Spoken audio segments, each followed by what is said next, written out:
वसई विरार महापालिका निवडणुकीच्या पार्श्वभूमीवर बहुजन विकास आघाडीमधून मोठ्या संख्येने नेते आणि कार्यकर्ते भाजपमध्ये प्रवेश करतात। पक्षातील निष्ठावंत कार्यकर्त्यांमध्ये तीव्र नाराजी निर्माण झाली आहे। आयारामांना उमेदवारी देण्यात येऊ नये अशी मागणी करत भाजप कार्यकर्त्यांनी प्रदेशाध्यक्ष रवींद्र चव्हाण यांना पत्र लिहिलंय।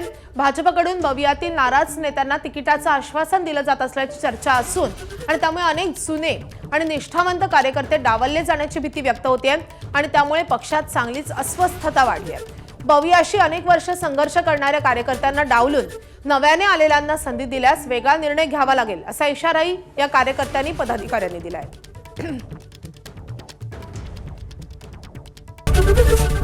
एबीपी माझा, उघडा डोळे बघा नीट।